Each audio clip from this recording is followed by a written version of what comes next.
Right, court is calling 2023. Buckle up, folks. We're about to see two very different cases play out in Judge Boyd's courtroom. First up, a young mother facing serious drug charges. And the stakes are way more than just prison time. Her relationship with her daughter is on the line. Talk about stakes higher than a skyscraper. This isn't just about the law. It's about family. You can feel the tension. CR 3464. State of Texas versus Layla Ray Ann Tanton. Could I have parties announced for the record for the state? Hank Wilkins for the state. Defense. Charles May for the defense, Your Honor, ready. Are you Ms. Tanton? Yes, ma'am. Counsel, have you received all the discovery? Did you review it with your client? Yes, Your Honor, I have. Court will find that the state is in compliance with discovery. Ms. Tanton, I'm showing you what's entitled Application for Deferred Adjudication or Community Supervision. Did you review that with your attorney? Did you understand it and did you sign it? Yes, ma'am. Next, I'm showing you what's entitled True Bill of Indictment. Did you review that with your attorney? Did you understand it? Yes, ma'am. Counsel, do you waive the reading of the indictment? Yes, Your Honor. State, are you proceeding on the indictment as presented? Your Honor, we're waiving count 1 and proceeding on count 2, Judge. Any objection? No objections, Your Honor. Ms. Tanton, I'm showing you what's entitled Court Admonishments and Defendant's Waivers and Affidavit of Admonitions. Did you review that document with your attorney? Did you understand it? Did you sign it in all the appropriate places? Yes, ma'am. Did you understand in count 2 you're charged with the offense of possession of a controlled substance?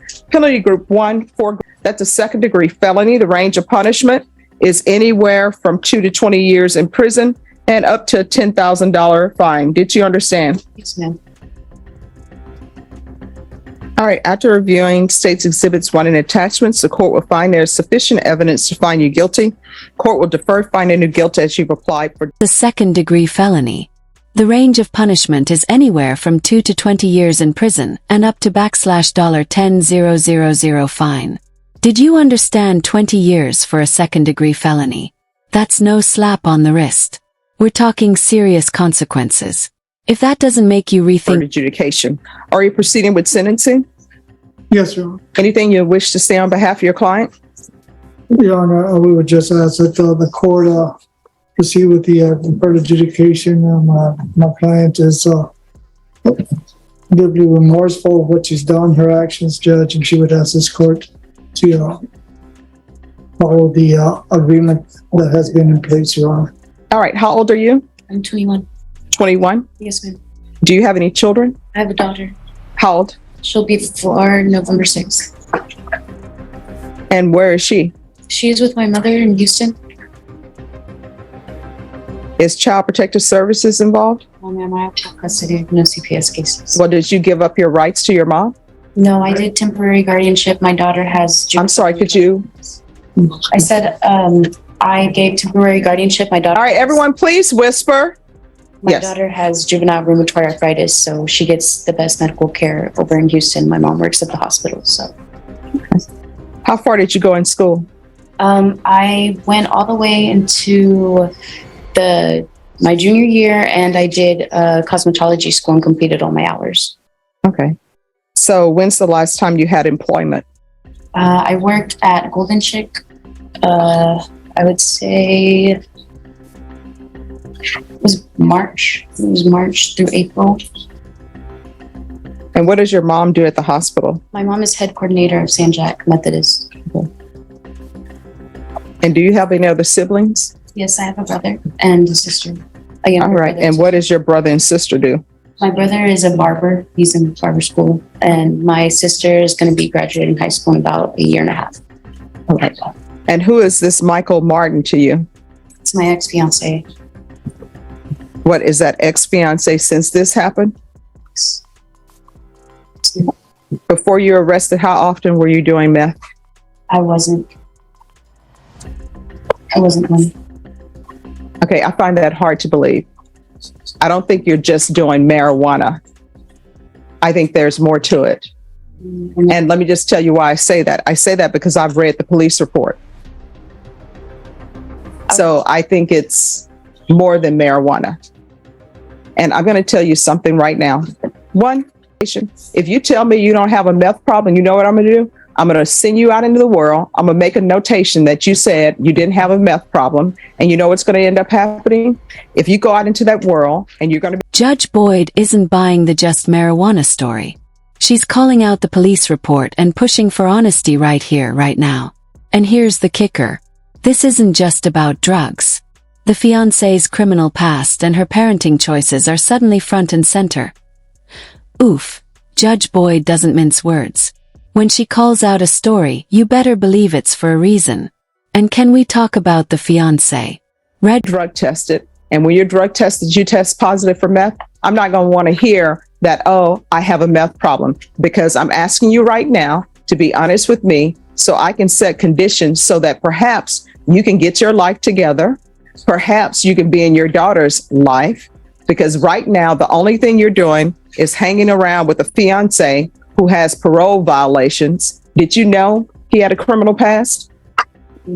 I did, ma'am. And you still thought, let me get with this guy who has a criminal past. I have a 4-year-old daughter who has medical needs, but eventually, because this guy is my fiance, this is the guy who I think would be great to be in her life. A person who's only doing marijuana doesn't believe that. Someone who's doing meth and other things believes that, because you're just trying to get your next fix. And if Michael Martin has parole and has been to, which if he is on parole, that means that he's been to prison. And if you think somebody who's been to prison with the charges that they have in this police report that he's on parole for, if you think that's a good person to be in your daughter's life, that tells me you're doing more than marijuana. So this is the last time I'm going to ask you, and we can pretend like this is the first time I'm asking you, if that will help you be honest with the court. How often are you using meth? I stopped using that. And here's where the truth starts to come out. This is the part where everything hinges. Will she face the reality of her situation or double down on the lies? I did that for my daughter and because I was going to lose my family. So when did you start using meth? Started whenever I got with my fiance. So why are you before the court pretending like you don't do meth and you've never done meth? I'm not pretending like I haven't done it. I just Now you're playing semantics with me, and I don't appreciate that, because I clearly asked you how often you were using meth.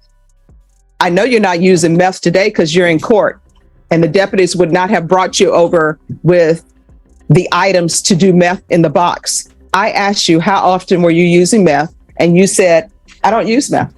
I haven't used meth. That's what you said. And you're playing games with me, and I don't appreciate that. I already knew you used meth because that's in the police report. Nobody is driving around with this much meth in the car unless you're using it or unless you're selling it. And obviously there was an issue with you, because I don't know why people are driving around San Antonio smoking a blunt in the car and you think the police are not going to pull you over. All right. Is there anything else?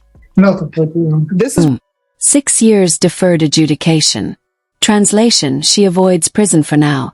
But every single one of those conditions, drug court, parenting classes, no contact with her ex, is a tripwire. Slip up once and that deferred deal vanishes. That's a tough deal. She's on thin ice, but it's ice that might... the court is going to do. The court is going to sentence you to 6 years deferred adjudication. We're going to do a TAP evaluation, custody.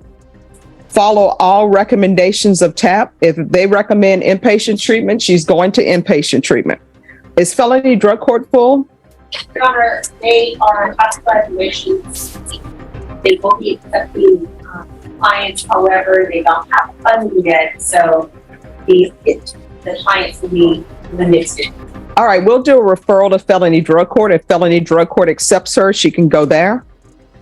There's going to be 120 hours of community service restitution. I'm going to want her in intensive parenting classes. Once she completes that, the community service hours will be deemed satisfied. There's to be no contact with Michael Martin. There's to be no unsupervised contact with minors, and that includes her own child.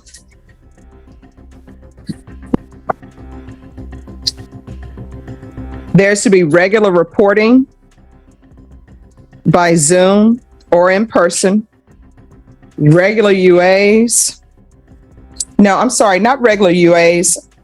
We're going to do the UA hotline.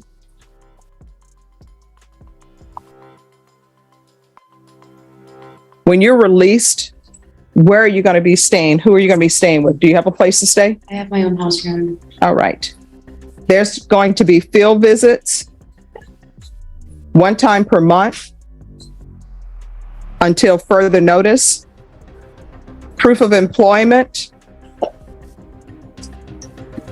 within 45 days of release. There's to be no employment as a home health care provider or with minors. And she either needs to get her GED or complete some type of trade so you can get employment where you can take care of yourself and take care of your daughter. You understand that? Yes, ma'am. So she needs some sort of trade school or either GED. And what I can tell you, because you have this charge, any occupation that requires a license, you need to let them know about this, because for some, they're not going to give you a certificate or anything because you have this felony. Do you understand? So before you waste money, ask them if that's going to be. And just like that, Judge Boyd drops a heavy truth bomb. At 30 years old, this could be his last chance to turn things around, but how many actually do? What's it going to take for him to wake up before it's too late? A problem. Yes. Probation, is there anything else she needs? Oh, yeah. All right. Is there anything else you need from the court in order to be successful on this deferred adjudication? No, ma'am. We can go off the record. What is this tattoo on your neck about? It's $. Why do you have a $ on your neck?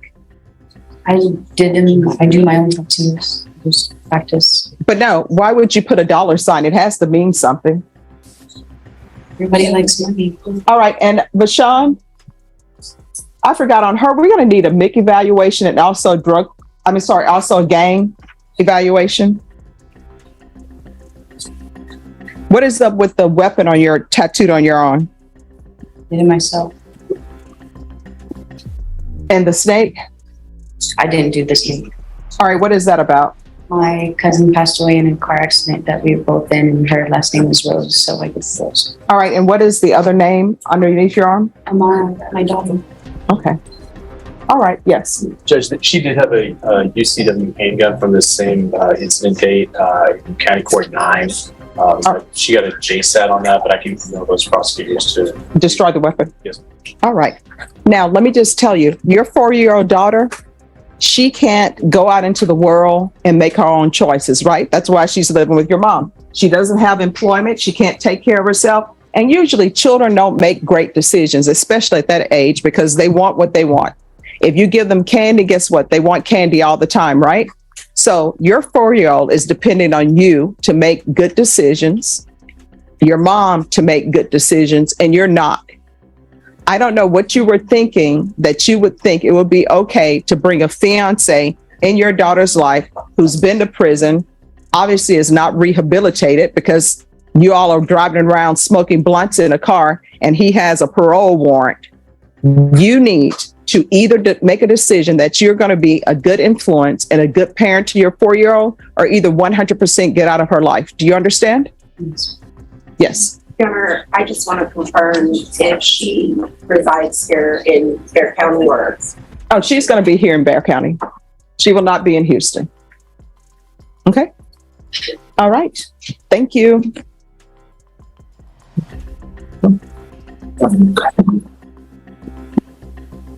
All right, Henry Knight. Why do I keep getting this sticker that you refuse in an interview? Did you refuse? No, come up here. We're not playing games. Come forward. Miss Ferguson, are you saying he refused the interview? Oh, yeah. All right, it's an old sticker. I was just going to say. All right, because I knew Miss Garza had been appointed to represent you.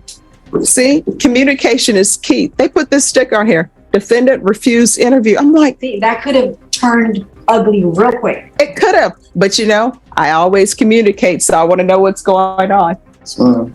We don't let things turn ugly in this court. Yes, ma'am. All right, so are you all ready to proceed on the motion? Yes, Your Honor. Okay. Mr. Knight was scared for a minute. He's like, what? That's not me. All right. Court is calling 2022 CR 8435, State of Texas versus Henry Knight Jr. Can I have parties announced for the record for the state? Jason Garahan, Your Honor. Defense? Gospel for defense. And are you Mr. Knight? Yes, ma'am. All right, Mr. Knight, I'm showing you what's entitled Motion to Enter Adjudication of Guilt and Revoke Community Supervision. Did you review that with your attorney? Did you understand it? Yes, ma'am.